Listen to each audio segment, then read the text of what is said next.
अनाथ बेटा। रूपा और शेखर सरिता विहार में रहते हैं। वो अपनी जिंदगी में बेहद खुश होते हैं। दोनों का शौर्य नाम का एक बेटा भी होता है, जिस पर दोनों ही अपनी जान छिड़कते हैं। शेखर, अब तो आप शौर्य को अपनी गोद से नीचे उतार दीजिए, उसके सोने का टाइम हो रहा है। नहीं रूपा, इसे मेरे पास ही रहने दो प्लीज। मैं थोड़ी देर में इसे बिस्तर में सुला दूंगा। लेकिन कल सुबह आपकी ऑफिस में मीटिंग भी तो है ना, और इसके लिए आपको कल जल्दी भी तो निकलना होगा।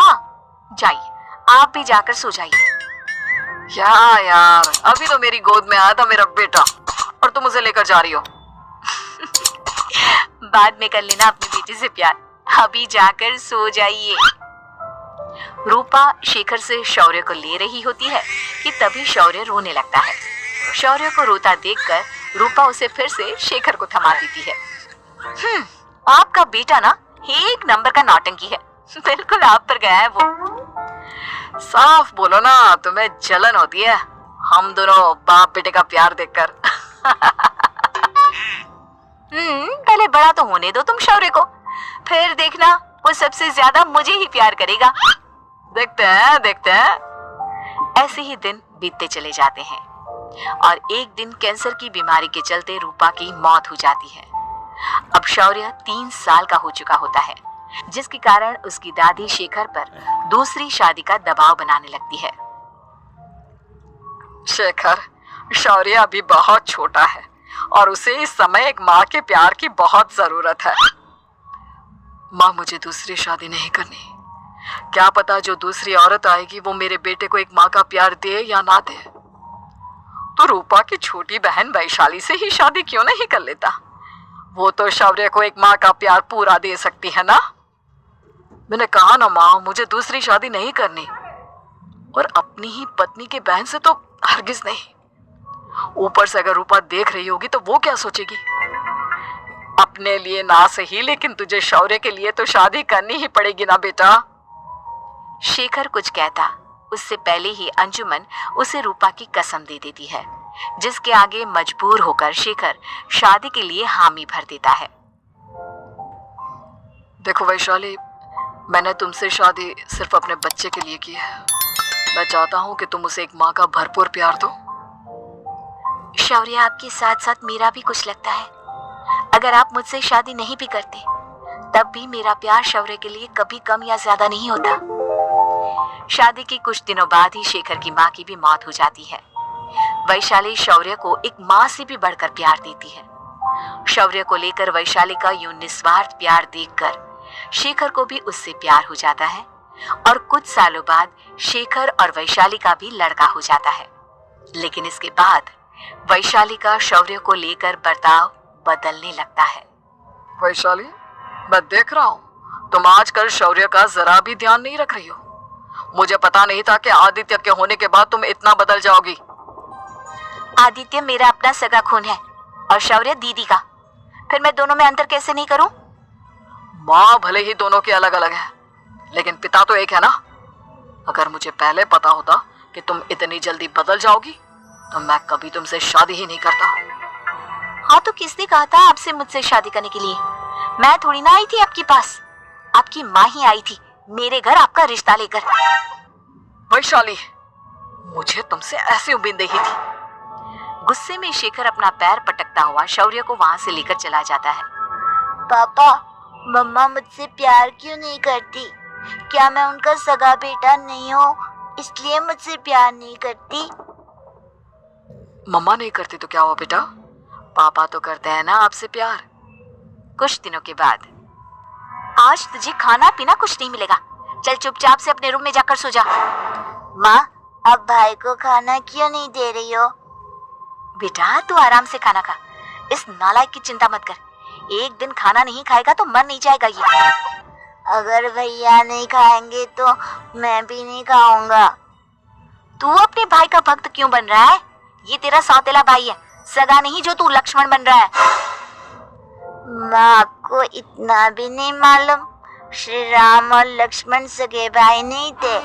श्री राम माता कौशल्या और लक्ष्मण माता सुमित्रा की कोख से जन्मे थे। दोनों के सिर्फ पिता एक थे लेकिन माँ अलग थी। मुझे ज्यादा ज्ञान देने की जरूरत नहीं है। ये सतयुग और त्रेता युग नहीं है, समझे? आया बड़ा भाई का चमचा। इतना कहकर वैशाली वहां से चली जाती है। जिसके कुछ टाइम बाद शेखर वहां आता है और आदित्य उसे सारी बात बताता है। मुझे माफ कर दो शौर्य, तुम्हारी माँ के जाने के बाद मुझे दूसरी शादी का फैसला करना ही नहीं चाहिए था। अगर मैं दूसरी शादी नहीं करता तो शायद आज तुम्हारी ये हालत ना होती। नहीं पापा, अगर आप शादी नहीं करते तो मुझे आदित्य जैसा छोटा भाई कभी नहीं मिलता। थैंक यू मुझे इतना अच्छा भाई देने के लिए। तुम दोनों हमेशा ऐसे ही साथ रहना, फिर कोई भी तुम दोनों का कुछ नहीं बिगाड़ पाएगा। चलो मैं तुम दोनों को आइसक्रीम खिला कर लाता हूँ, बहुत भूख लग रही है ना। शिखर शौर्य और आदित्य को आइसक्रीम दिलाने लेकर जाता है। वो दोनों को पार्क में खड़ा करके आइसक्रीम लेने जा ही रहा होता है, तभी तेज रफ्तार से आती हुई एक गाड़ी उसे कुचल जाती है और उसी पल शेखर की मौत हो जाती है। जिसके बाद शौर्य की जिंदगी नर्क से भी बदतर हो जाती है। सुन रे चिरकुट, इस घर के किसी भी सामान को मेरी मर्जी के बगैर हाथ मत लगाना। इन सब पर अब तेरा कोई हक नहीं है, समझा? ठीक है माँ, मैं आपकी इजाजत के बगैर किसी चीज को हाथ नहीं लगाऊंगा। चल जाकर अब पूरे घर की सफाई कर। महज 7 साल का शौर्य वैशाली के कहने पर अपने नन्हे नन्हे हाथों से पूरे घर की सफाई करने लगता है। ऐसे ही दिन बीतने लगते हैं, लेकिन मासी से माँ बनी वैशाली को उस मासूम से बच्चे पर जरा भी तरस नहीं आता। क्यों शौर्य, ये घर में इतनी गंदगी कैसे हो रही है? ढंग से सफाई नहीं की है क्या तूने? माँ मैंने तो अच्छे से सफाई की थी, लेकिन आदित्य बार बार इधर उधर चलकर गंदा कर देता है। अच्छा, खुद से एक काम ढंग से नहीं होता और अपनी गलतियों का जिम्मेदार मेरे बेटे को ठहराता है।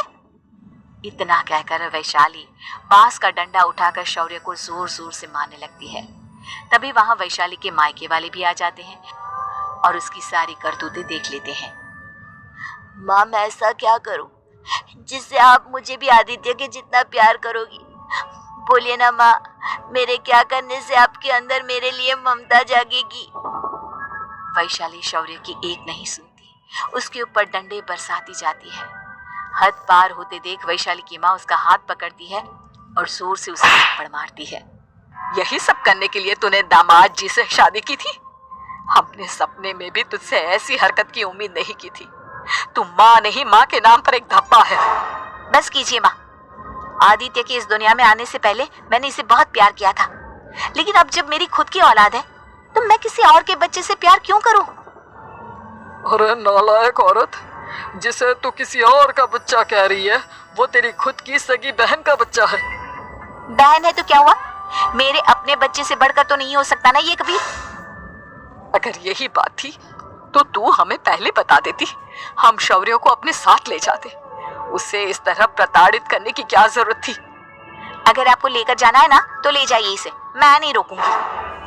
नहीं माँ, मुझे कहीं नहीं जाना, मुझे आपके साथ ही रहना है। मैं तेरी कोई माँ वाँ नहीं हूँ, तेरी माँ मर चुकी है, समझा? अब निकल जा मेरे घर से।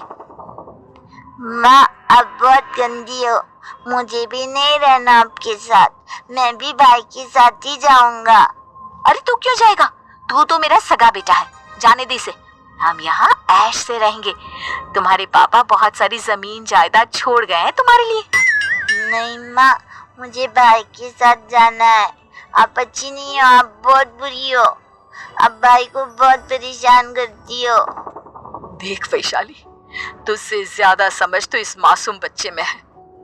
ये तेरे बुरे कर्मों का ही नतीजा है जो आज तेरी सगी औलाद खुद से तुझे ठुकरा रही है।